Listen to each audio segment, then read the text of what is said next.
Herkese merhaba, nasılsınız? Umuyorum ki çok iyisinizdir. Sağlığınız ve keyfiniz yerindedir. Bugün yine güzel bir açılımla karşınızdayız. Bugün yalnızlar için bir açılım yapacağız. Yalnızlar, hayatında kimse olmayanlar, belki uzun zamandır yalnız olan kişiler, hayatıma kim girecek, yeni birisi girecek mi, girecekse nasıl birisi olabilir şeklindeki soruları yanıtlamaya çalışacağız. 2 adet destem var. Yani daha doğrusu 2 tane tüyüm var. Birisi turuncu, diğeri mavi. 2 adet tüyüm var arkadaşlar. İlk destem mavi tüy. Şu şekilde mavi bir tüyümüz var. İlk destede çok tatlı bebek mavisi bir tüy. İkinci destemiz ise şu şekilde turuncu tüy arkadaşlar. Bu tüylerin arasından seçiminizi yapıp dinleyebilirsiniz. Ben zaten destelerinizi oluşturdum. Vakit kaybı olmaması açısından. Şöyle tekrar gösterelim. 2 adet tüyümüz. Birisi mavi, diğeri turuncu. İlk deste ve ikinci deste olarak arkadaşlar. Dilerseniz durdurup da seçiminizi yapabilirsiniz. Evet.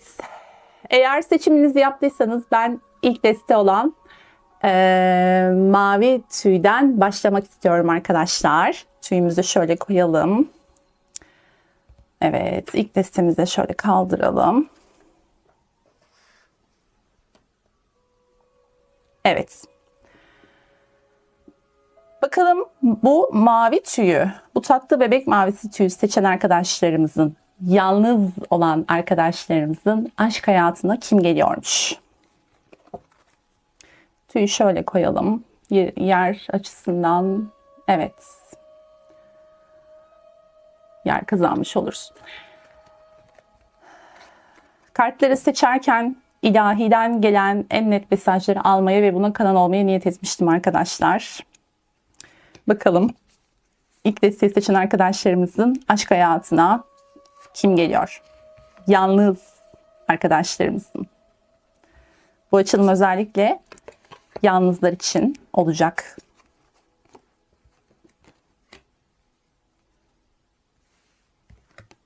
Şöyle yapalım. Evet.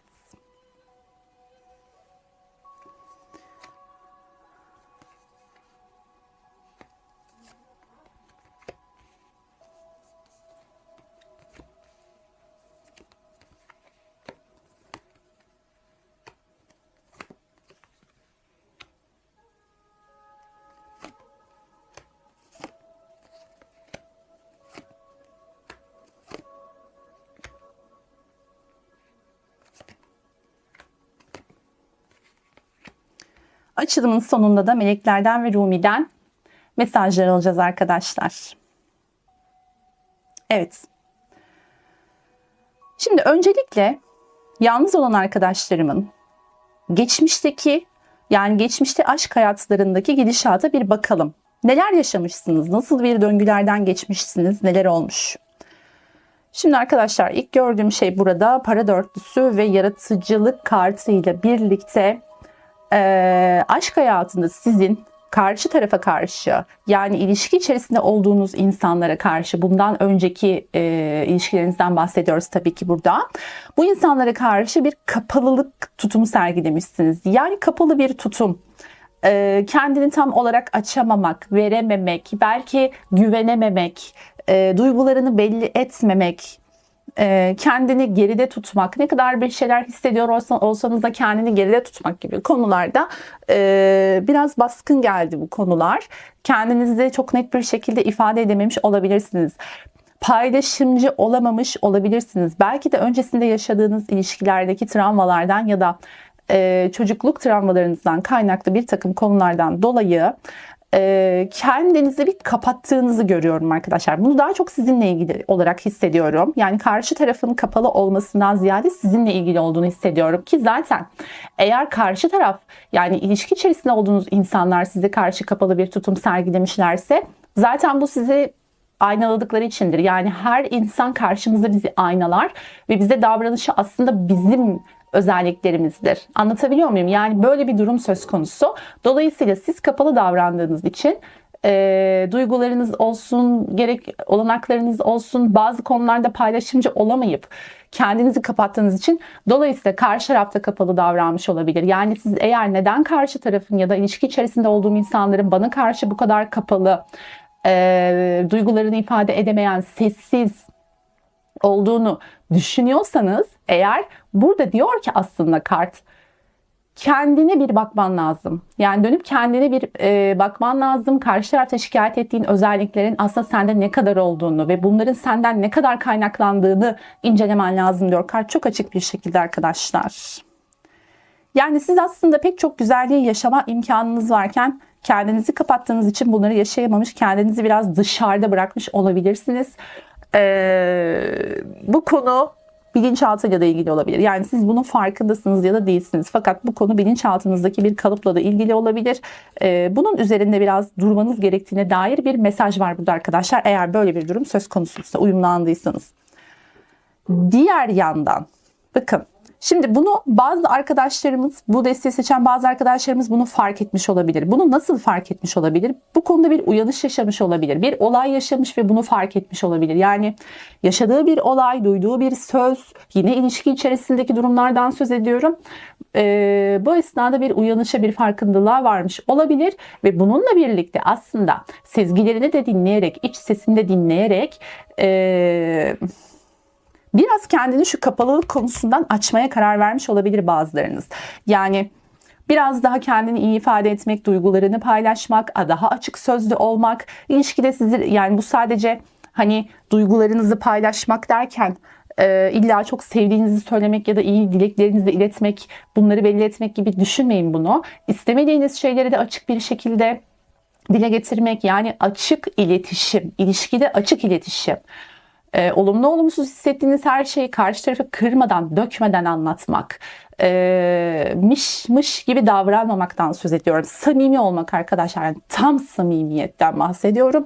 İşte bu gibi konularda bir sanki bazılarınız bir uyanışa geçmiş ve burada biraz kendini artık böyle bir bu kapalılık, ketumluk enerjisinden çıkarmaya karar vermekle ilgili olabilir bu konu. Bir salıverme söz konusu olmuş yakın bir geçmişte. Yani şunu farkındalığına varıp burada bunu kendini biraz daha rahat bırakmak, ilişkide daha açık iletişime geçmek gibi konuları fark ettiyseniz gerçekten bu desteğiyle uyumlanan arkadaşlarımızı tebrik ediyorum arkadaşlar. Bu çok güzel bir gelişme çünkü.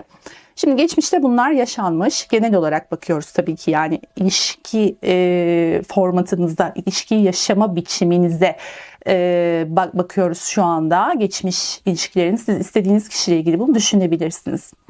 Şu anda gündemde arkadaşlar bir şeytan enerjisi var. Şeytan ve politika kartı beraber geldi. Hemen alt tarafta da savaşmak ve kupa kralı kartlarını görüyorum. Şimdi buradaki enerji nedir?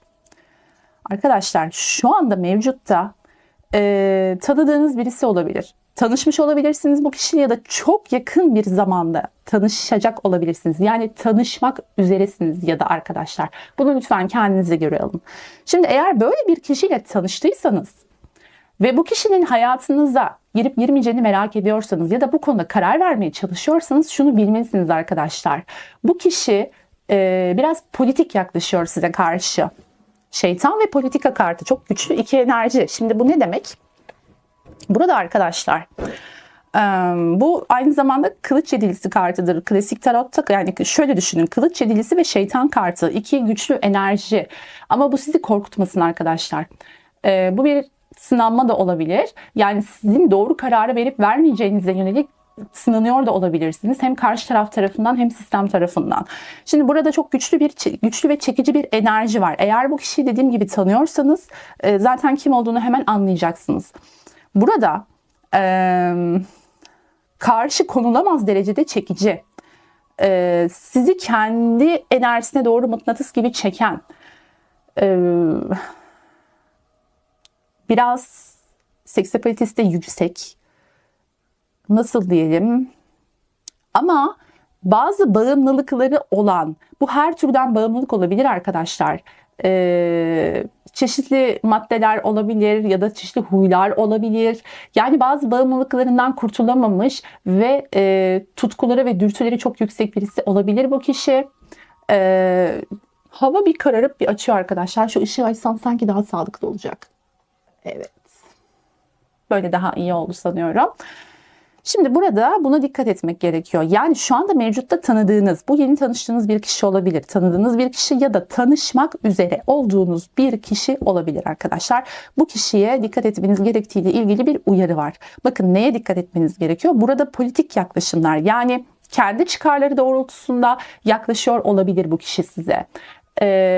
Sizin zaaflarınıza oynuyor olabilir. Çekiciliğini kullanıyor olabilir. Bu gibi konulara dikkat etmeniz gerekiyor. Yani sizin burada aslında kişinin görüntüsünden ve çekiciliğinden ziyade daha çok ruhuna bakmanız gerekiyor. Bu kişi benim ruhuma hitap ediyor mu? Tamam, çok yakışıklı ya da çok güzel bir kişi olabilir. Çok çekici olabilir. Karşı konulamaz derecede çekici olabilir. Fakat burada dediğim gibi ben bu kişi bana ne katabilir? Ne verebilir?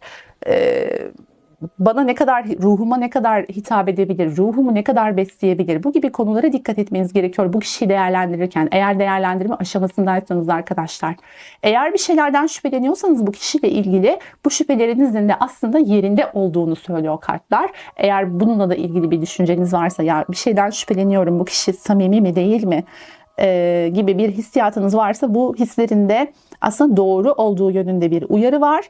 Dikkat etmeniz gerekiyor kısaca arkadaşlar. Tanıyor da olsanız, tanışacak da olsanız. Yani çekiciliğe kapılmamak, zaaflara yenik düşmemek gerekiyor, bağımlılıklara yenik düşmemek gerekiyor. Bu belki sizin bağımlılıklarınızı da kaşıyacak bir kişi olabilir. Burada dikkat etmeniz gereken mantığı ve kalbi harmanlamak. Yani sadece mantıkla düşünmek de değil, sadece kalben yaklaşmak da değil. İkisini harmanlayıp güzel bir uyum içerisinde karar vermek gerekiyor.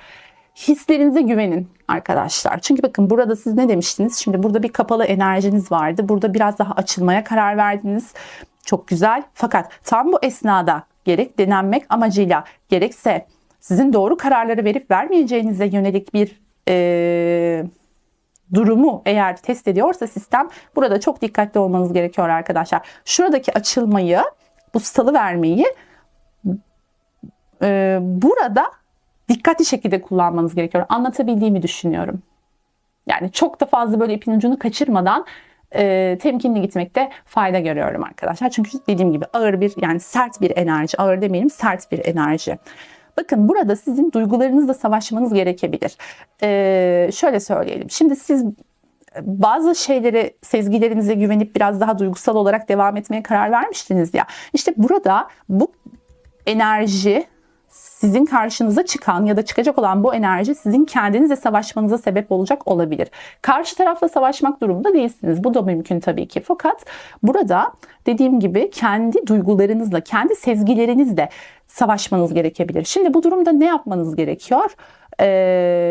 Çok fazla, yani biraz kendi içinize yönelip, biraz belki yalnız kalarak bu durumu çok iyi değerlendirmelisiniz. Sezgilerinizle hareket etmelisiniz. Kendinizle savaşmayı bırakıp, yani o kalp ve mantık arasındaki o savaşın girdabına kapılmaktan kendinizi koruyup, burada gerçekten kalbinizin sizi, her zaman dedik ya, rehberiniz, yüksek benliğinizdir, kalbinizdir. İlahiden gelen mesajları çok net bir şekilde alabiliyorsanız eğer, bunlarla hareket edebilirsiniz. Burada savaşmak yerine biraz daha meditatif bir halde, yani sessiz bir halde kendinizi dinleyerek ne istediğinize karar vermeniz gerekiyor. Neden bunu yapmanız gerekiyor? Çünkü en doğru kararı size sezgileriniz verdirecek arkadaşlar. Burada da yine bir uyarı var. Şimdi bakın, bu tarafa geçeceğim. Bu biraz daha yakın gelecekle ilgili. Hani dedik ya, kim gelecek hayatınıza, nasıl biri olabilir dedik ya arkadaşlar. Şimdi buraya geçmeden önce şurayı bir yorumlamak istiyorum. Aslında sorumuzun cevabını bize şurası verecek. Burası sadece geçmiş ve gündemde. Bunlara da bir bakmak istedim. Çünkü bağlantılı konular bunlar arkadaşlar. Şimdi bakın. Bu desteği seçen arkadaşlarımın gerçekten şanslı bir zamanda olduğunu görüyorum. Burada şanslı zaman kartımız çıkmış, tavşan ruhuyla birlikte ve 49 numarayla arkadaşlar. Belki de sizin için bir anlamı vardır, bilemiyorum. Şöyle göstereyim. Şimdi ben bu desteleri, kartları seçerken niyet ederek seçiyorum. Eğer yani netleştiremediğim bir konu olursa üzerine bir kart daha seçiyorum ki burada seçmem gerekecek. Çünkü şurada bir azalma kartı görüyorum. Bu azalma neyle ilgili ona bakacağız. Şimdi arkadaşlar bu desteği seçen arkadaşlarımız gerçekten şanslı bir döneme giriyor. Fakat şöyle bir şey var burada. Geçmişteki ilişkilerinizdeki dersleri aldıysanız, bu dersleri öğrendiyseniz, mesajları net bir şekilde alıp kendinizle ilgili onarımları gerçekleştirdiyseniz şanslı bir zamana giriyorsunuz arkadaşlar. İlişkilerle ilgili. Bunu zaten belki bir kısmınız hissetmeye başladı, somut olarak görmeye başladı. Bir kısmınız sadece hissediyor, bir kısmınızın ise hiç haberi olmayabilir bu durumdan. Fakat her neyse durum arkadaşlar, hangi gruba giriyor olursanız olun burada şanslı zamanlara girdiğinizi görüyoruz. Peki bu azalma neyle ilgili? Şimdi bununla ilgili bir kart seçeceğim. Bakalım neyle ilgiliymiş bu azalma durumu.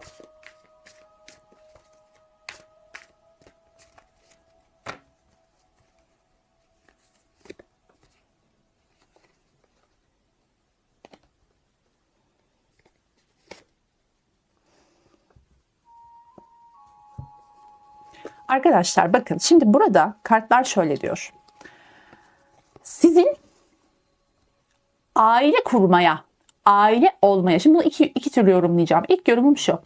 Aileye bakış açınız değişecek. Yani öyle bir döneme giriyorsunuz ki aslında şanslı dönem dediği o. Sizin burada aileye bakış açınız değişiyor. Şimdi mesela sizin için aile neydi önceden? Diyelim ki İşte anne, baba ve çocuklardan oluşan, insanların bir arada olmak durumunda olduğu, işte bazı değerleri olan kurum. Örnek veriyorum. Tamam, bu hepimiz için böyledir.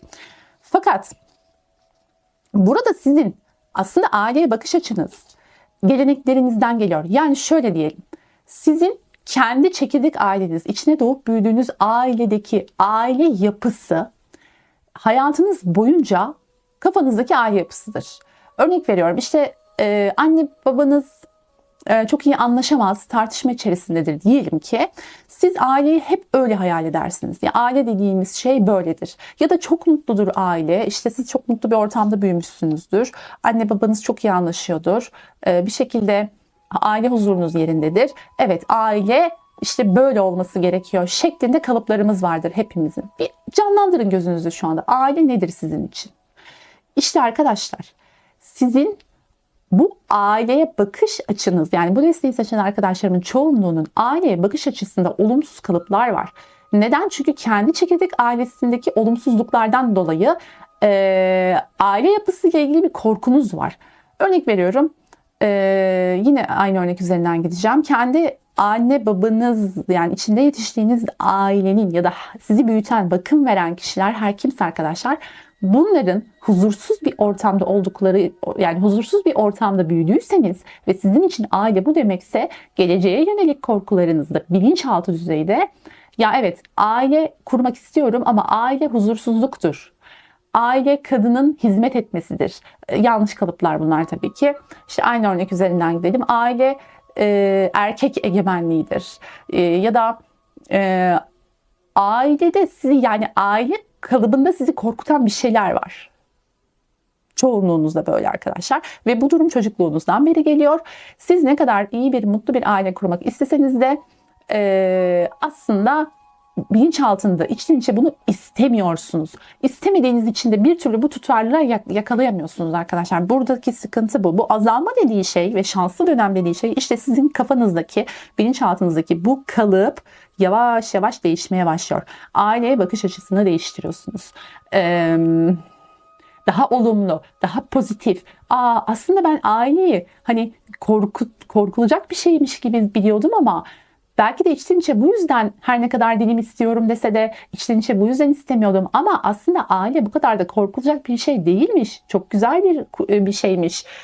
Paylaşımlar, işte ne bileyim mutlu eşler, birbirine karşı daha sevgili, saygılı insanlarmış aslında aile. Bu da mümkünmüş yani gibi bir bakış açısı değişikliğine gideceksiniz. Zaten burada da bir asılmış adam kartımız var ve sıradanlık kartı ile beraber onu yorumlayacağım. Ama dediğim gibi burada sizin aileye bakış açınız, özetleyecek olursak aileye karşı olumsuz bakış açılarınız değişiyor ve şanslı bir döneme giriyorsunuz arkadaşlar. Yani aslında birçoğunuz hani hayatıma kim geliyor? Yeni bir aşk yaşayacak mıyım gibi sorsa da aslında bu sorunun temelinde çoğunuzda aile kurmaya yönelik bir merak var. Yani ben artık hayatıma birisi gelsin istiyorum ama bunu aslında daha çok aile kurmak için istiyorum. Çünkü aileye bakış açım değişti. Korkularımdan belki kurtuluyorum. Aile kurmaya hazır hissediyorum kendimi. İşte evlenebileceğim, aile kurabileceğim, mutlu bir aile kurabileceğim bir kişi ki istiyorum düşüncesi kafanızda güçlenmeye başlıyor. Anlatabildiğimi düşünüyorum arkadaşlar. Umarım anlatabilmişimdir. Şimdi bakın bu sizi mutluluğa götürecek şey işte. Şanslı bir döneme giriyorsunuz dememizin sebebi buydu. Burada bakın Azize kartı ile birlikte sezgi, bilgelik ve sabır. Bakın sabrınızın arttığı, sezgilerinizin arttığı, bilginin size daha çok aktığı bir döneme giriş yapmışsınız. Yapacaksınız diyemem çünkü yapmışsınız. Bu süreç başlamış arkadaşlar. Azize kartı bilgeliktir, bilmektir aslında. Yani içinizde zaten bunu biliyorsunuz. Bu bilgi mevcut sizde fakat bu bilgi artık açığa çıkmaya başlıyor. Yavaş yavaş sezgileriniz kuvvetleniyor. Bakın burada zaten kupa kralı ve kupa kraliçesi kartı ile birlikte geçmişten neden ben size başlamış bu dönem dedim. Yani bu süreç neden başlamış dedim. Çünkü geçmişte de bir kupa kraliçesi, burada bir farkındalığınız var zaten az önce bahsettim.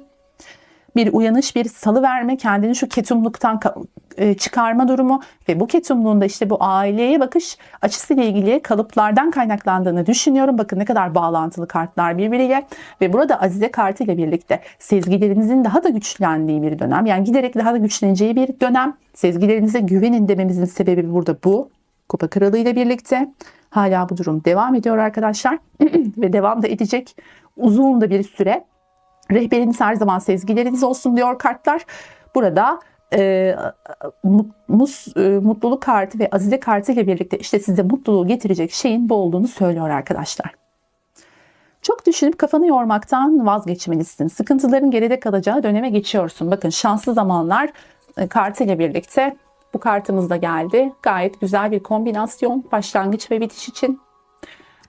Burada arkadaşlar kafanızı bakın düşünceyle, mantıkla çok fazla yormak yerine sezgilerinize kulak verirseniz hem kafanız çok yorulmaz hem de doğru kararları vermiş olursunuz. Şimdi sizin uzun zamandır yaşadığınız her ilişkide aradığınız fakat bulamadığınız bir şey var arkadaşlar. Bugüne kadar bunu bulamamışsınız. Aslında belki çoğunuz ne aradığınızın da farkında değilsiniz. Çoğunuz bunun farkındasınız. Önemli değil ama bir şey aradığınızı biliyorsunuz. Ya ben bir şey arıyorum ama hep eksikti. Ama ne olduğunu da bilmiyordum. Dediğiniz ne varsa bunu fark edip eğer farkında değilseniz bunu fark edip tam da fark ettiğiniz anda arkadaşlar karşınıza çıkacak olan kişiyle hayatınızı birleştirmeniz bakın ilişki yaşamanız demiyorum. Hayatınızı birleştirmeniz çok kuvvetli muhtemel. Yani çok yüksek bir ihtimal. Fakat dediğimiz gibi bakın burada şeytan enerjisi var. Yani buna da dikkat etmek gerekiyor şeytan enerjisine. Şimdi bu üstteki yorumlar çok önemliydi. Bunlar sizin rehberiniz olabilecek nitelikteki yorumlar. Peki kim geliyor hayatınıza? Yani bu şeytan enerjisindeki kişi mi gelecek hayatınıza? Şu anda tanıdığınız, az önce bahsettik. Ya şu an tanıdığınız ya da çok yakında tanışmak üzere olduğunuz kişi mi giriyor acaba hayatınıza? Yoksa bir başkası mı giriyor? Bu sadece bir sınav mı? Arkadaşlar, çok yüksek bir ihtimalle bu desteği seçen arkadaşlarım için bu kişi girmeyecek arkadaşlar. Bu kişi sadece sizin şurada kendinizle ilgili değişimi test etmeniz için karşınıza çıkarılmış bir figür. Tanıdığınız ya da tanışacağınız olan bu çok çekici fakat politik davranan kişiden bahsediyorum.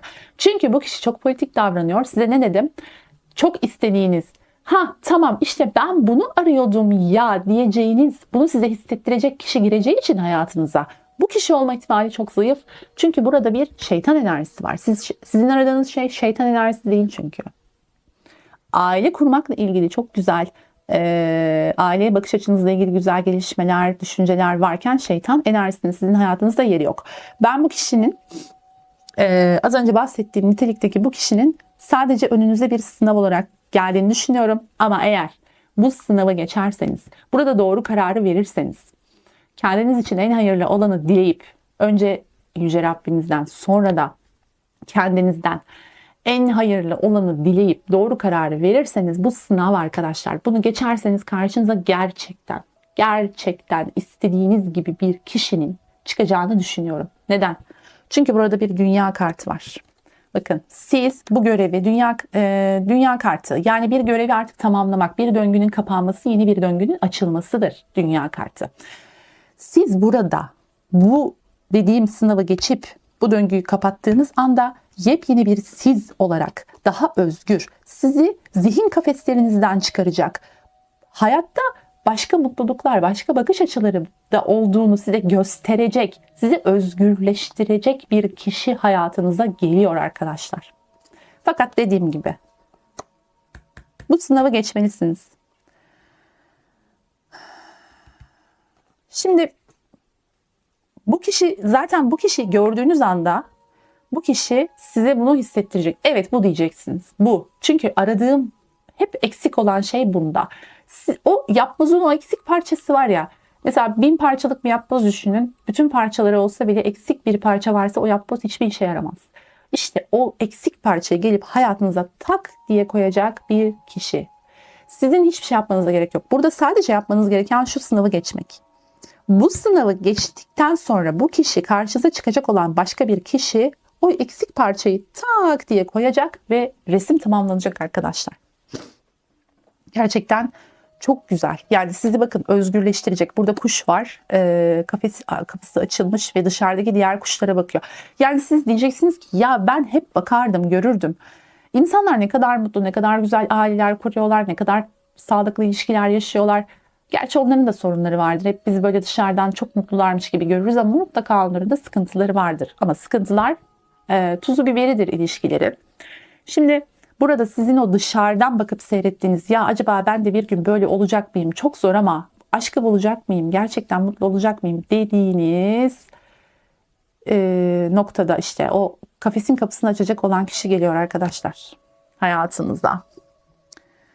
Ve siz aslında bu durumun, yani hep uzaktan seyrettiğiniz o mutluluğun aslında çok da imkansız olmadığını size hissettirecek. Bunu normalleştirecek. Hayatınızda bu durumu normalleştirecek olan kişi bu arkadaşlar. Sizi daha sıradan yaşamaya, gösterişten uzak, artık kimseye bir şey kanıtlamak zorunda hissetmediğiniz, kendinizi daha mutlu hissettiğiniz, sıradanlık, hani hiçlik derler ya sufiler, yani hiçlik, sıradanlık, aslında sıradan bir hayat yaşayarak da mutlu olunabileceğini size gösterecek. Bakın, bakış açınızı tamamen değiştirecek bir kişi bu. Ve dünya kartı, asılmış adam, 2 büyük arkana geliyor geleceğe yönelik. Bakın, çok büyük değişiklikler olacak hayatınızda. Bu kişiyi tanıdığınızda, bu kişi karşınıza çıktığında arkadaşlar. Size gerçekten büyük değişiklikler yaşatacak, bakış açınızı değiştirecek dedik. Uzun zamandır durağan olan aşk hayatınızı hareketlendirecek, artık sizi olaylara sadece aşkla ilgili değil, hayata dair bütün konularda bakış açınızı değiştirecek olan kişi bu, hayatınıza gelecek olan kişi arkadaşlar.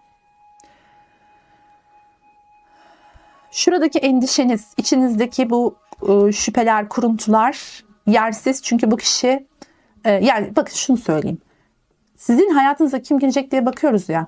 Sizin hayatınıza girecek olan kişi sizi en ufak bir şüpheye bile düşürmeyecek. Burada sizi şüpheye düşüren bir kişi var çünkü. Bu kişi değil. Sizi en ufak bir şüpheye düşürmeyecek. Siz güvenmeyi öğreneceksiniz. Size güvenmeyi öğretecek. Evet.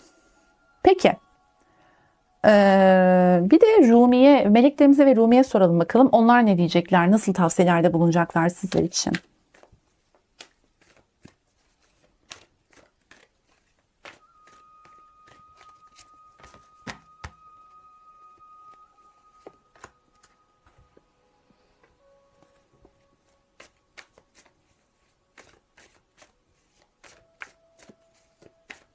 Şu kart çıktı. Evet, melekleriniz ışığa git diyor arkadaşlar. Karanlığı bırak, düşüncelerinle konuşmalarında ışığı yarat, kabusunu değil. Ağzınızdan çıkan her söze dikkat etmeniz gerekiyor burada. Çünkü sözcüklerle aslında kaderinizi ve geleceğinizi yaratıyorsunuz arkadaşlar. Burada da melekleriniz diyor ki güzel olanı düşün, pozitif olanı düşün. Artık geçmişteki sana yaşatılan kötülükleri, gelecekteki hayatına gelecek olan kişilerin yani onların da sana yaşatacağı düşüncesinden kurtulman gerekiyor diyor arkadaşlar burada. Melekler size ve ışığa git diyor. Kendi ışığınızı yaratmanız konusunda bir uyarı var. Ve değneklerin onlusu geliyor Rumi'den arkadaşlar. Ne diyor? Nemrut benzeri kendinin alevlerinden kurtul. Nemrut benzeri kendinin alevleri. Şimdi burada kastettiği şey ego. Bakın şunu size yaptıran şey ego da olabilir. Yani egonuza zarar gelecek durumlar karşısında kendinizi korumak amaçlı da böyle davranıyor olabilirsiniz. Ama bu durumun sizi çok yorduğunu görüyoruz değnek onlusuyla birlikte. Ve diyor ki bu durum seni yoruyor. Bakış açını değiştir. Eski kalıplarından kurtul. Onlar senin üzerinde yük. Kendinden kurtulduğun zaman aslında insanın kurtulması gereken ilk kişi kendisidir arkadaşlar. Kendinizden kurtulun. Bu ne demek? Egonuzdan kurtulun. Hırslarınızdan kurtulun. Bana bunu nasıl yapar? O kim ki bana bunu yapıyor? Bunlardan kurtulun. Çünkü bunlar sizin üzerinizde yük diyor arkadaşlar. Ve bunlardan kurtulduğunuz zaman işte bu kuş gibi kafesinizin kapısı açılıp özgürleşeceksiniz. Aslında burada mesele birinin gelip sizi kurtarması, işte bir beyaz atlı prensin gelip sizi uçurması, özgürleştirmesi değil. Bunu siz yapacaksınız. Siz bunu yaptığınız anda zaten bu kişi de karşınıza çıkıp sizi bu konuda destekleyecek arkadaşlar. Ama burada görev tamamen size düşüyor. Evet. Arkadaşlar, gönlünüzden geçen bütün iyi dileklerin ışık hızında gerçekleşmesini diliyorum. Buna niyet ediyorum. Bu desteği seçen sevgili arkadaşlarım için en hayırlısını diliyorum. Yüce Rabbimden ve meleklerimizin aracılığıyla da güzel mesajlar da aldık. Sizin için en hayırlısı olsun arkadaşlar. Umuyorum ki kalbinizin kafeslerini açıp o içinizdeki kuşu özgür bırakmayı başarabilirsiniz en kısa zamanda. Çünkü burada size çok güzel sürprizler var. Hepinizi çok seviyorum. Kendinize çok iyi bakın. Aşkla kalın. Biz ikinci desteğe geçelim.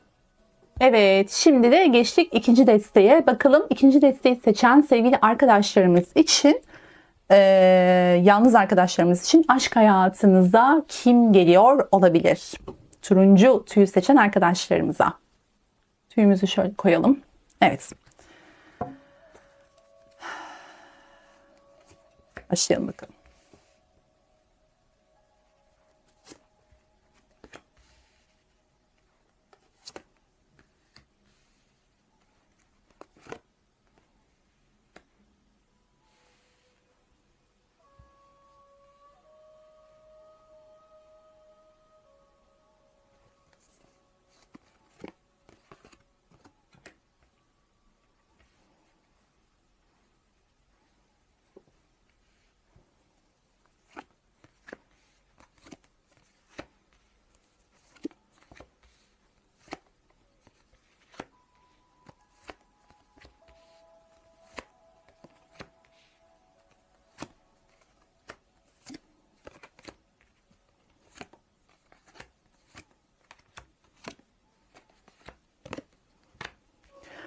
Evet. Şimdi arkadaşlar şu kısımda ilişki hayatınızın geçmişi ve gündeminize bakacağız. Sonrasında da genel durumu yorumlayıp geleceğe bakacağız ve en sonunda melekler ve Rumi'den mesajlar alacağız arkadaşlar. Şimdi ilişkinizin yani ilişki yaşamınızın, ilişki hayatınızın geçmişine baktığımda burada bir yorgunluk görüyorum arkadaşlar. O kadar belki verici davranmış ve o kadar fazla gereksiz sorumluluklarınızı üstünüze almışsınız ki bu durum sizi yormuş ve siz bunu fark etmeye başlamışsınız. Çok yakın bir geçmişte ya ben ne yapıyorum, neden bunu yapıyorum gibi bir farkındalığa varıp aslında bu huyunuzu, bu tarafınızı biraz daha iyileştirmeye yönelik bir yola girmişsiniz arkadaşlar. Bu güzel bir gelişme. Şimdi burada bazı arkadaşlarımız bir takım enerji çalışmaları yapmış olabilir. Bakın burada Reiki tarzı, işte evrenden gelen enerjinin eller aracılığıyla işte iyileştirme amacıyla kullanılmasına dair bazı çalışmalar yapmış olanlarınız olabilir ya da ruhsal çalışmalar, kalp çakrası ile ilgili çalışmalar gibi bir takım çalışmalar yapan arkadaşlarımız olabilir bu grupta. Ve bakın, gerçekten büyük yorgunluklar. Yani bu durumu artık canınıza tak edene kadar beklemişsiniz ama. Yani sizi çok yorup canınıza tak ettiği noktada aslında tam olarak bu kararı vermişsiniz. Böyle söyleyelim. Ama burada tabii ki ilişki içerisinde olduğunuz insanların çok bütün suçu üstlenmelerini beklemeyiz. Yani şöyle söyleyelim. Bütün suç onlarda değilmiş arkadaşlar. Siz bunu bile isteye bu sorumlulukları üzerinize almışsınız. Hani bununla ilgili karşı tarafı suçlayamayız. Fakat bu da sizin işte yetiştirilme tarzınızdan dolayı olabilir. Hayata bakış açınızdan, bilinçaltı kalıplarınızdan kaynaklı olabilir. Durum her neyse, yani sebep her neyse, durum bu arkadaşlar. Artık bir yetti ve noktasına gelmişsiniz ve bu noktada da kendinizi iyileştirmeye başlamışsınız. Bu güzel bir gelişme bu arada. Çok kartlar o kadar net gelmiş ki arkadaşlar. Bakın, geçmişe dair çok fazla, ben bu desteği seçen arkadaşlarımın geçmişe çok fazla tutunduğunu görüyorum. Geçmiş ilişkiler, geçmiş insanlar, geçmiş olaylar, işte anıları özlemek, hep oralarda yaşamak, oralara tutunmak gibi konuları çok fazla yaşamışsınız. Zaten sizi yoran büyük bir ihtimalle bu da olmuş. Fakat geçmişten, tamam, bu işin belki olumsuz tarafı olabilir, sizi yoran tarafı olabilir, fakat burada çok değerli bir hazine var, tecrübe arkadaşlar. Geçmişten aldığınız dersleri, edindiğiniz tecrübelere sahip çıkma anlamında çok güçlüsünüz. Bu yönünüz çok güçlü gerçekten. Yani bunu çok yakın bir geçmişten itibaren günümüze kadar süregelen bir durum bu. Sizin geçmişten tecrübe edinmeniz ve bir süre daha aslında ileriye dönük, uzunca da bir süre devam edecek bir konu bu. Gerçekten geçmişten aldığınız tecrübeler bu konuda çok güçlü, çok güzel. Bu yorgunluklara değmiş mi? Değmiş. Yani tabii ki bunlar yaşanmasaydı daha iyiydi ama yaşanan her şeyin bir sebebi var arkadaşlar. Sizi iyileştirecek olan şey bu işte. Son noktaya gelmek zaten ve geçmişten aldığınız tecrübeler. Demek ki siz geçmişte gerçekten çok tecrübe edineceğiniz şeyleri çok fazlasıyla yaşamışsınız ilişki hayatınız boyunca. Ama dediğim gibi sizin şöyle bir özelliğiniz var. Geçmişe çok fazla takılıyorsunuz. Yani hep oralarda yaşıyorsunuz sanki. Hep hiç şu anda değilsiniz gibi. Geleceğe dair de ara sıra hayaller kursanız yine de arkadaşlar, bu arada şuradaki 44 rakamı böyle gözüme giriyor. Şu anda gözüme giriyor. Bunu hemen anında söylemek istedim. Belki bazılarınız için bir anlamı vardır. 44 rakamının. Dediğim gibi geçmişte çok fazla yaşama durumu var burada. Nedenini birazdan şu üst tarafta da size zaten anlatırken, burayı yorumlarken anlatacağım. Şimdi siz geçmişteki bu yorgunluklarınız ve tecrübelerinizi de yanınızda alarak şu anda yalnızlığı tercih ediyor gibisiniz. Sanki şunu fark etmişsiniz. Ya ben yalnız daha iyiyim. Yalnız olmak bana daha iyi geldi. Çünkü ben geçmişte acı tecrübeler yaşadım. Yoruluyorum. Çok fazla düşünüyorum. Hep benden gidiyor. Hiçbir mutluluk yok. Karşılığını alamıyorum. En iyisi ben yalnız olayım. Yalnızken daha mutluyum psikolojisindesiniz. Şu anda gündemde arkadaşlar. Biraz hızlı konuşuyorum sanırım. Çünkü enerji resmen akıyor ve aktarmak istiyorum onu size. Umarım anlaşılır şekilde konuşuyorumdur. Çünkü burada çok kıymetli bilgiler var. Mesajlar var. Şimdi burada para sekizisi ve yeni vizyon. Birçoğunuz burada yeni bir yola girmiş olabilirsiniz. Yeni bir iş, yeni bir uğraş, yeni bir hobi, yeni bir ne diyelim ona? Yeni bir yol işte. Yani bir eski durumunuzdan çıkıp, o ruh halinizden çıkıp o hayatınızı değiştirmek, yeni bir vizyon sahibi olmak, birçoğunuzun yeni uğraşı, belki hobinizi meslek haline getirmeye karar verdiniz. Bununla ilgili çalışmalar başlamış gibi görünüyor. Ya da düşünce yapınızı değiştirmek, yeni bir hayat istemek ve bununla ilgili artık adımlar atmaya başlamaktan bahsediyorum burada. Şimdi ilişkiyle ilgili bakıyoruz. Yani yalnız yalnızlar için aşk açılımı yapıyoruz. Bakın burada zaten gündemde 2 tane kuvvetli yalnızlık kartı geldi. Siz burada yalnızsınız. Yeni vizyonunuz için belki de mutluluğu aşkta bulamadım. Geçmişe çok fazla takılıyorum, özlüyorum. Evet ama mutluluğu burada bulamadım. En iyisi ben işimde ya da hayatımda farklı alanlarda mutluluğu bulayım şeklinde bir yeni vizyon geliştirmişsiniz kendinize. Bu güzel bir şey bu arada. Olumlu bir gelişme tabii ki. Burada olumsuz bir yorum yapamayız. Fakat bu durum sizi aşktan koparıp yaşadığınız kötü tecrübelere dayanarak sizi aşktan koparıp soğutup da yalnızlaştırabilir. Buna dikkat etmek gerekiyor. Yalnızlık çok tehlikelidir arkadaşlar. Ona bir kere alışırsanız sizi içine çeker. Mutlu gibi görünebilirsiniz ama yalnızlık alışkanlık yapar. İşte buna dikkat etmek gerekiyor. Çok fazla yalnızlaşmak da burada iyi bir şey değil ama oluşturduğunuz yeni vizyonla birlikte kendi alanınızda, kendi işiniz, kendi hayatınız, kendinizi geliştirmek, belki burada yaptığınız bu çalışmalara yönelmek, belki bunları meslek haline getirmek gibi konular gündemde. Buradaki bu iyileştirme çalışmalarından fayda görmüşsünüz belli ki arkadaşlar. Bu yaptığınız şey her neyse bunu kendi kendinize bile yapmış olabilirsiniz. Kendi çabalarınızla eğitim almadan ya da herhangi bir seans falan almadan kendinize yapmış olabilirsiniz. Bu da çok güzel. Yani illa bir yere gitmenize gerek yok. Ama burada yaptığınız çalışma işe yaramış olacak ki size yeni bir vizyon kazandırmış. Az önce bahsettiğim gibi bakın şimdi buradaki uyarı şu: siz yalnızlığa yavaş yavaş alışıyorsunuz. Yalnızlığın içindeki mutluluğu keşfetmek üzeresiniz sanki burada.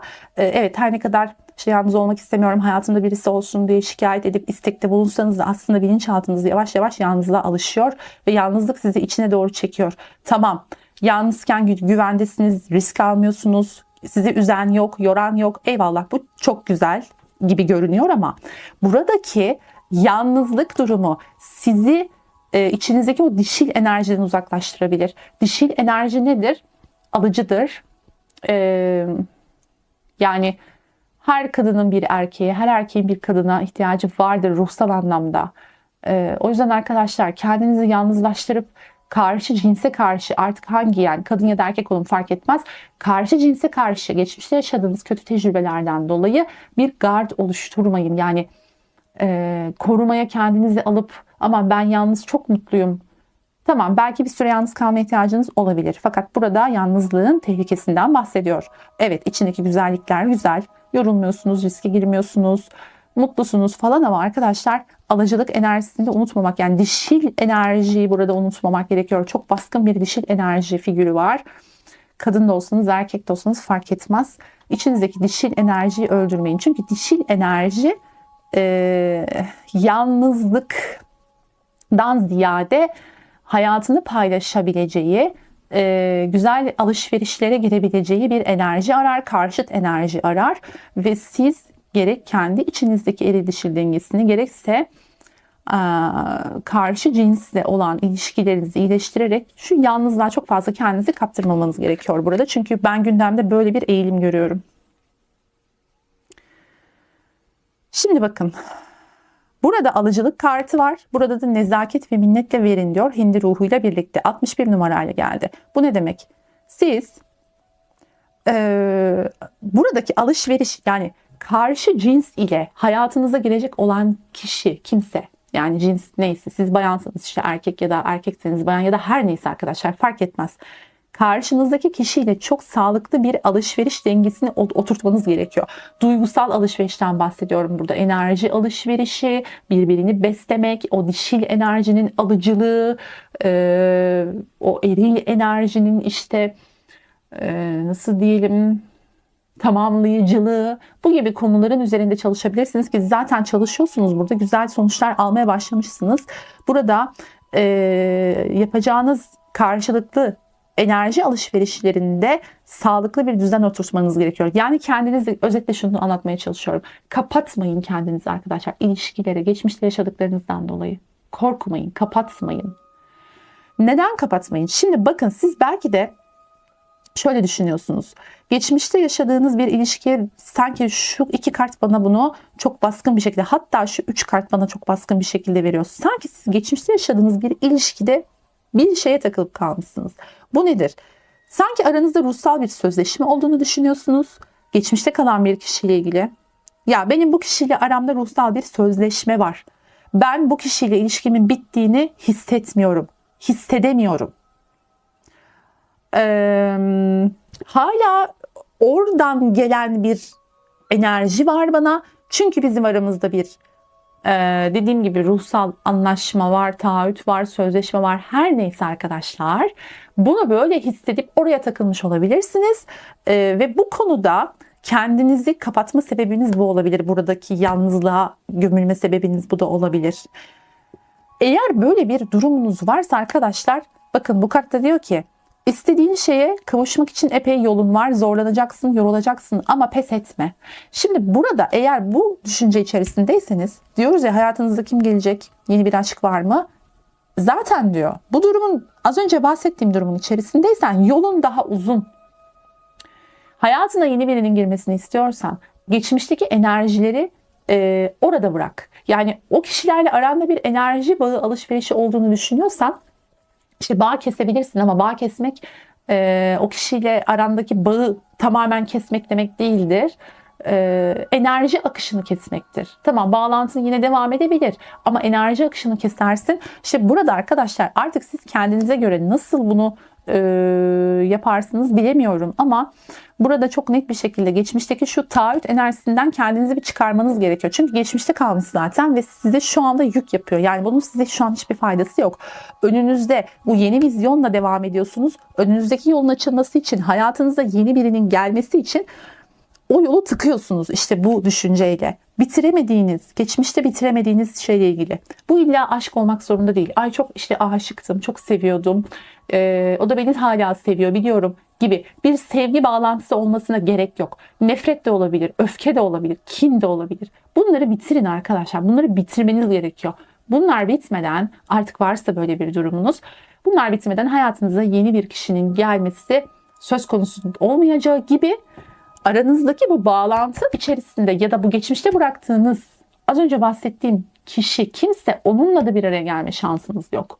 Yani hayatınıza birinin gelme şansı yok. Siz diyorsanız ki ben bu kişinin hayatıma gelmesini istemiyorum ama enerjisini hala üzerimde hissediyorum. Ben yeni biri olsun istiyorum diyorsanız kesinlikle bu kişiyle aranızdaki bağlantıyı artık bırakmanız, bitirmeniz gerekiyor bir şekilde arkadaşlar. Ama diyorsanız ki ben geçmişteki kişiyi istiyorum, ben bu kişiyle devam etmek istiyorum diyorsanız da arkadaşlar size şöyle bir şey söyleyemeyeceğim. Üzgünüm. Yani bu kişi, bu bağlantıyı kestiğiniz zaman bu kişi hayatınıza gelir diye sizi kandıramayacağım bu açılıma göre. Çünkü dürüst olmak zorundayım. Çünkü biz dürüst olursak kendimize karşı yol alırız. Sizin hayatınıza yepyeni bir, şimdi burada bakacağız. Bakın burada bakacağız. Ben sizin hayatınıza yepyeni bir kişinin geleceğini ve bu kişinin sizin için en hayırlısı olduğunu düşünüyorum bu açılıma göre. Çünkü geçmişteki kişi zaten sizi bir sınava tabi tutan, karşınıza bu yüzden belki çıkarılan kişi olabilir. Yani çok geçmişteki kişinin hayatınıza geleceğini hissedemiyorum burada. Fakat hayatınızda gelecek olan yeni kişi, dediğim gibi bakacağız. Gerekirse size kart çekeceğim. Sizin için en hayırlısı gibi görünüyor arkadaşlar. Buradaki bu kontrolcülük durumu, kendinizi kapatmak, yalnızlığa gömmek, kontrolcülük durumundan çıkmanız gerekiyor. Bu kişiyle bağlantıyı bir şekilde geçmişte bırakmanız, af gerekiyorsa affetmeniz, öfkenizi bitirmeniz ya da aranızdaki bağlantıyı bir şekilde orada artık bırakmanız gerekiyor arkadaşlar. Bunu altını çize çize söylüyorum. Sizin iyiliğiniz için söylüyorum. Herhangi bir aşk, nefret duygusu arada kalmamalı, temizlenmeli orası diye düşünüyorum arkadaşlar. Şimdi burada dediğim gibi 44 rakamı çok ilgimi çekti. İlk destede çıkan aslında para dörtlüsü kartımız burada da çıktı. Enerjiler benziyor. Burada siz kendinizi yani şuraya karşı bir sorumluluk var burada ya. Bir sorumluluk hissediyorsunuz. Sen kendinizi kapatmanız gerekiyor. Yeni birini hayatınıza, belki bilinçaltı düzeyinde de olabilir bu. Yeni birini hayatınıza almak buraya haksızlık gibi, ihanet gibi geliyor olabilir. Bu konulara dikkat edin arkadaşlar. Farkında değilseniz eğer işte hani yardımcı olması açısından size böyle bir yorum yapabilirim. Çünkü diyor ki Eğer buraya takılıp kalırsan, bunu halledemezsen, bu kapalı enerjide kalmaya devam edersen, kendini yeniye kapatırsan, istediğin şeye kavuşmak için epey yolun var. Zorlanacaksın, yorulacaksın ama pes etme. Evet, yine istediğine kavuşacaksın ama yolunu uzatacaksın. Zamanı uzatacaksın diyor. Kart çok açık bir şekilde uyarıyor arkadaşlar burada. Şimdi peki tamam, bunları yaptık, hallettik. Bir şekilde geçmişte olanı geçmişte bıraktık. Tertemiz bir enerjiyle yolumuza devam ediyoruz. Peki o zaman ne olacak? Arkadaşlar, hiç tanımadığınız, bilmediğiniz bir yola giriyorsunuz burada. Çocuksu bir heyecanla. Hani o aşkın ilk zamanları vardır ya, böyle kaç yaşında olursanız olun böyle hani heyecanlanırsınız. Çocuk gibi olursunuz. İşte böyle flört zamanıdır. Ayaklarınız bir yerden kesilir falan. İşte tam olarak o duygulara gireceksiniz. Sıfır Joker kartı ile birlikte, Budala kartı ile birlikte sizi hiç tanımadığınız, bugüne kadar deneyimlemediğiniz bir yola sokacak bir kişi karşınıza çıkacak arkadaşlar ve bütünleşme kartı ile birlikte. Bütünleşme, bakın Joker ve bütünleşme. Sizin bu yorumu ilk desteğiyle yapmıştım, size de yapıyorum. Yapboz parçası gibi, yapbozun eksik parçası gibi tak diye böyle o eksik parçayı yerine koyacak kişi. Aynı yorum yapıyorum. Çünkü aynı şey çıktı arkadaşlar. Yani o yüzden yapıyorum bu yorumu. Farklı bir şey çıksaydı farklı bir şey söylerdim. İşte bütünleşme. Yani sizi bütün hissettirecek. İki yarımın bir araya gelip bir bütün oluşturmasını hissettirecek ve sizi hiç tanımadığınız bir yola sokacak bir kişi işte bu noktada karşınıza çıkacak gibi görünüyor arkadaşlar. Daha önce yaşamadığınız, deneyimlemediğiniz şeyleri deneyimleyeceksiniz bu kişiyle. Daha önce beraber olmadığınız tarzda birisi bu. Yani hayatınıza girmemiş, sizi daha önce deneyimlemediğiniz bir enerji. Böyle söyleyelim.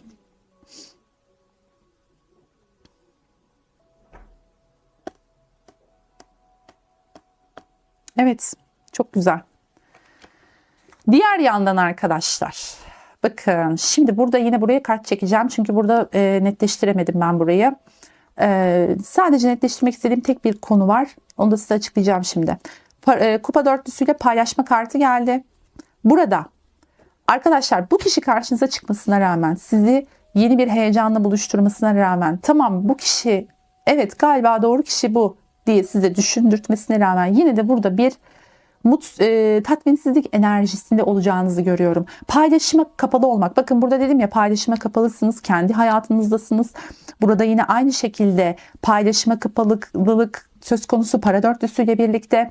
Çünkü geçmişe takılma var. Bakın hala geçmişin etkileri sürecek gibi görünüyor. Öyle hissediyorum. Paylaşıma kapalı olma enerjisi sizi şu durumda bile tatmin etmeyebilir. Ya tamam, her zaman istediğim kişi, hayalimdeki ilişki karşıma çıktı. Ben niye hala tatmin olamıyorum? Şimdi buraya kart çekiyoruz. Nedir bu? Yani bu paylaşıma kapalılık, bu tatminsizlik sebebi ne olabilir? Ve nasıl bir önlem alınabilir burada? Ona bakacağız. Neyle ilgili olabilir? Evet, kupa ikilisi. Diyor ki, kendini bırakamamak. Bak ben buradan şunu anlıyorum arkadaşlar. Sizi burada tatminsizliğe uğratacak şeyin iki sebebi olabilir. Birincisi buradaki bu geçmişe takılı kalmak ve hala kendini temizleyememek, aslında tam anlamıyla belki temizledim zannederken temizleyememek bu enerjiden. İkincisi ise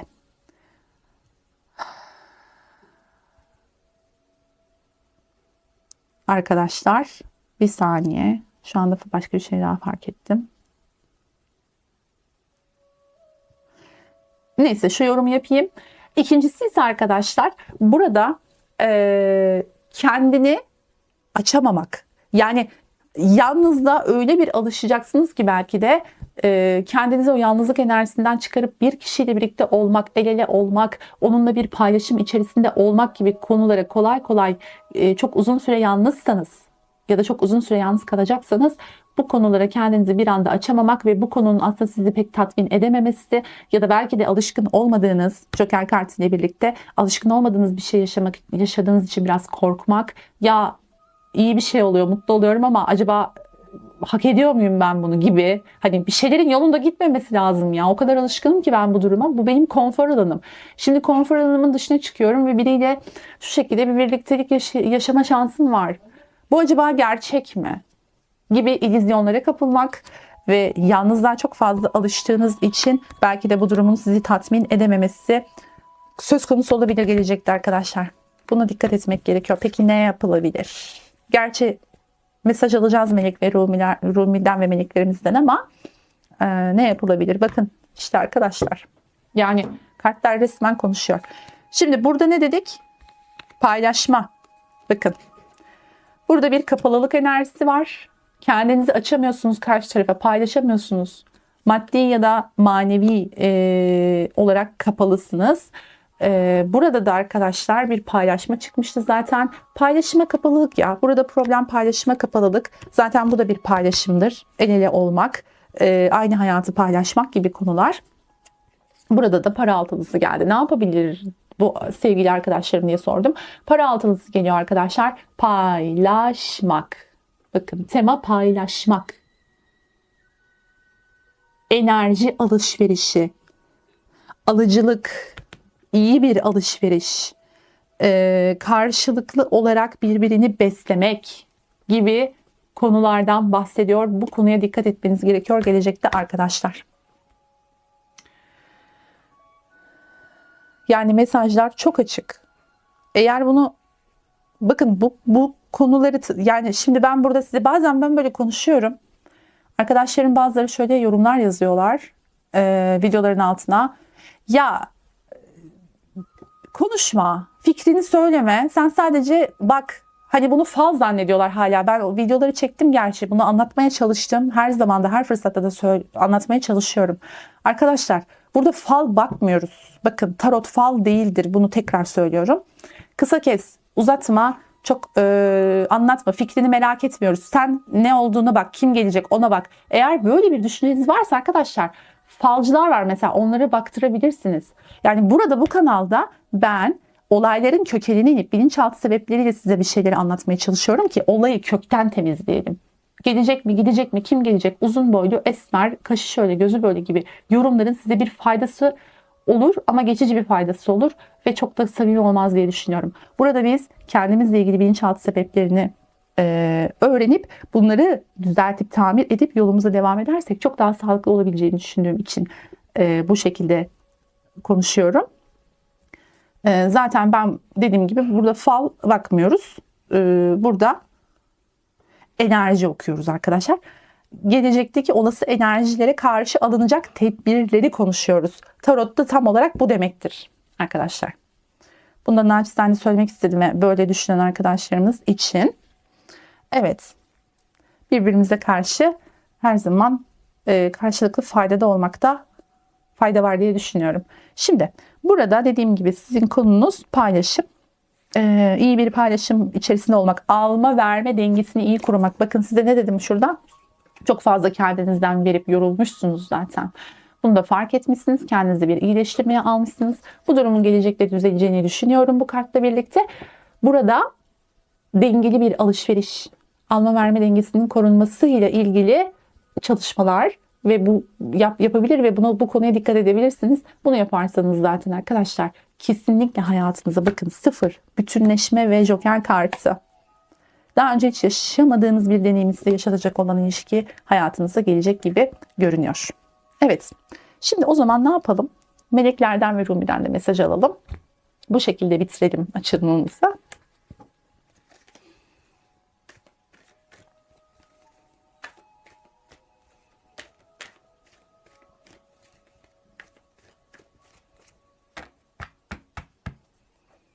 Sevgili meleklerimiz, bize en doğru mesajı verin lütfen. Ve sevgili Rumi,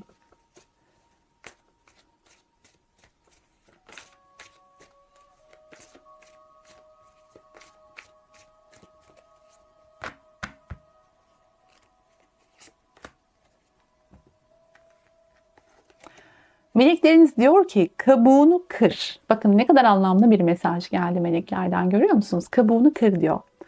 Olduğun kişi ol. Hem kendine hem dünyaya karşı. Artık kendin olma vakti geldi. Kabuğunu kır. Şu kapalı enerjiden çık. Ve alma verme dengeni koru. Ve arkadaşlar burada aslında belki de çoğunuz gerçek kimliğinizi, gerçek sizi karşı tarafa yansıtamıyor olabilirsiniz. Şartlardan, koşullardan dolayı. Mesela çok sevdiğinizi söylemek isteyip söyleyemiyor olabilirsiniz. Neden? Çünkü geçmişte yaşadığınız tecrübelerden dolayı, ya da kendinizi yeni bir ilişkiye kapatıyor olabilirsiniz dedik. Neden? Çünkü geçmişteki bir ilişkinin hala üzerinizde enerjisinin olmasından dolayı. Oraya karşı bir sorumluluk hissetme psikolojisinden dolayı. İşte burada diyor ki kabuğunu kır. Kır ki yeniler seni bulsun. Temizle eski enerjileri. Ama bunu yaparken de sevgiyle gönder. Sevgiyle uğurla. Nefretle, kinle, öfkeyle değil. Sevgiyle uğurla ki senin üzerine yük olmasın. Senden çıksın o yükler. Hafifle. Dinarların üçlüsü. Para üçlüsü arkadaşlar. Bu da Rumi'den gelen mesaj. Allah baldan bir ev inşa etmesi için araya bilgi kapısını açar. Şimdi size bilgi kapıları açılıyor. Zaten burada yeni vizyon demiştik. Ve alıcılık. Şimdi siz burada ilahi sistemden gelen mesajları daha fazla almaya başlayacak olabilirsiniz. İlahi kanallarınız açılmış olabilir. Burada yaptığınız çalışmalarla birlikte belki kendinizi bu konuda geliştirmiş olabilirsiniz. Size ilahiden gelecek olan bilgileri alıp o bilgileri çok iyi değerlendirebilirsiniz. Şöyle dua edebilirsiniz. Rabbim ilmimi arttır. Çünkü onun ilminizi arttırıp ufkunuzu açmasıyla birlikte ilahiden gelecek olan mesajları alıp doğru şekilde yönlendirdiğiniz takdirde burada diyor ki Allah baldan bir ev inşa etmesi için araya bilgi kapısını açar. Allah size bilgi kapısını açacak ve siz de baldan bir ev inşa edeceksiniz arkadaşlar. İlahiden gelen mesajlara karşı, sistemden gelen mesajlara karşı çok daha açık olmanız gerekiyor bu noktada. Evet arkadaşlar, mesajlarımız bu şekildeydi. Rabbim gönlünüzden geçen tüm iyi niyetli dilek ve isteklerinizi kabul etsin inşallah. Hepinizi çok seviyorum. Kendinize çok iyi bakın. Aşkla kalın. Like and subscribe.